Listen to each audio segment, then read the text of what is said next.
Rob Font got a great win this past weekend, and we always know about Rob's boxing and his pressure. He's got a great jab, but he used a new weapon that I think all MMA fighters should be using. And that weapon is the intercepting elbow. Today I want to talk about the 3 reasons why every MMA fighter should add this strike to their game. The first reason is it has fight-ending potential. In this fight between Song Yadong, the main event of UFC Seattle, and Corey Sandhagen, it was a competitive fight. Song even hurt him in the first round, and then Corey landed this. He shoots a takedown. He was doing such a good job of mixing in the grappling, which Cejudo didn't do a great job of. But he shoots, Song elbows with a nice little, like that type of elbow, same technique. And then Corey's like, oh, that's a decent idea. Boom, as Song looks to slip and land his own counter elbow, he slips right into this elbow, which kind of makes the cut worse. And from here, Song got a really bad cut. It's tough to see. You don't see it for a while until like right here. You can start to see it form. But there's a great shot. Yeah, this. It just opened up his eye so bad. And when you're a guy like Corey Sandhagen with not a lot of punching power, yeah, he can finish.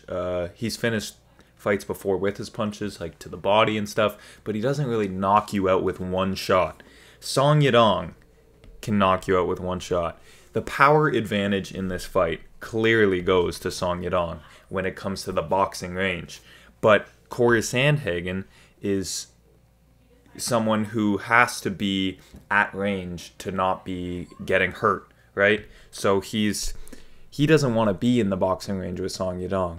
Song Yadong wants to be in the boxing range. Corey has to have a weapon in boxing range that can threaten Song Yadong. Song Yadong has weapons that can threaten Corey, but it's not vice versa. So that's when these elbows come in, and they're very, very effective. This cuts his eye up really bad. You can see it here, zoomed in. It just slices right across the eyebrow and opens a big, gnarly cut that eventually ends the fight. So if you're a guy who doesn't really have one-shot power with your punches, and you can't, like you want to avoid that punching range, these elbows can be a really, really good weapon to get some respect from your opponent and ultimately damage them and maybe lead to some finishes. The second reason is defensive responsibility. When throwing the strike, look at Font's position. He's very defensively responsible. When you're throwing this kind of intercepting elbow, your hand is up and your shoulder and your arm is doing a good job of protecting one side of your face. This isn't the case with all strikes, specifically strikes that you throw with your arms. Elbows, I mean, I guess you can get behind, but usually when you're throwing this type of elbow, you're leaving a side of your face exposed. And with punches, this is absolutely the case. It's hard to defend punch other than like tucking your shoulder really tight to protect the chin. You're leaving a side of your head open. Like whenever you throw a punch, you're going to be leaving one side of your head open. Like look here, the immediate example I thought of is Chan Sung Jung beautifully countering Moicano's jab with a right hand. When Moicano's jabbing, he's leaving one side of his face open.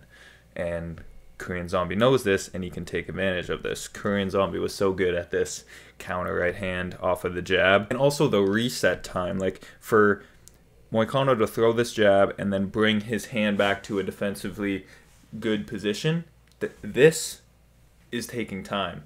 Like, it reminds me of GSP's frame thing with the BJ Penn fight, where like he had a coach who would count frames.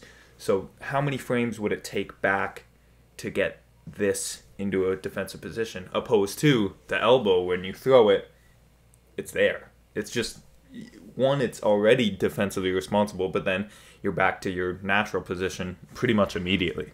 So these reset times are times where people can find counters, but if your reset time is nothing, they can't find a counter to it. So it's a very defensively responsible shot, as well as one that can be very damaging. The lack of telegraph. This kind of goes along with its defensive responsibility. This isn't a weapon that is seen very easily. When you think of a weapon that is seen pretty easily, let's say a spinning wheel kick. It's hard to throw a spinning wheel kick without it being spotted like, okay, he's spinning, I gotta defend something here. A jab is something that might be easier to not telegraph, something that you can just pump out straight from the stance. But this, your hands are up.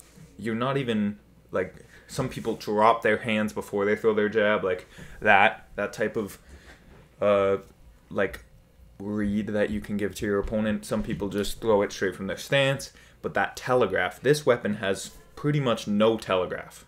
It's very hard to see this weapon coming, especially if you're using it correctly and timing it as your opponent is looking to initiate attack. Initiate an attack. You see Matsumoto, talking too fast, go to shoot here. You see he's trying to extend his hand here to pick up maybe a single, but he runs right in to an elbow. It looked like he was going to fake single and then throw an overhand, but he just, either way, boom. And this can work, like, I think Font makes this read because of this. Like, Matsumoto's going in, rips the left hand to the body, but his head is on the center line. Like, center line all the way in, just straight.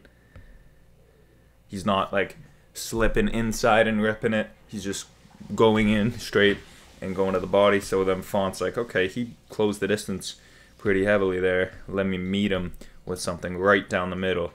And this just opened a beautiful cut on the head of Matsumoto, which won him the third round. But it's not a telegraphed weapon when you just boop. And especially when they're coming forward, that's where all the damage will come from. So yeah, those are basically the 3 reasons. 1, it can be a fight ender, can damage your opponents.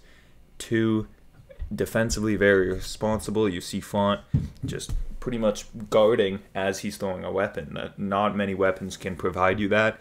And 3, the lack of telegraph. It's hard to see, especially if you're blitzing into it. If you made it to the end of the video, thank you for watching.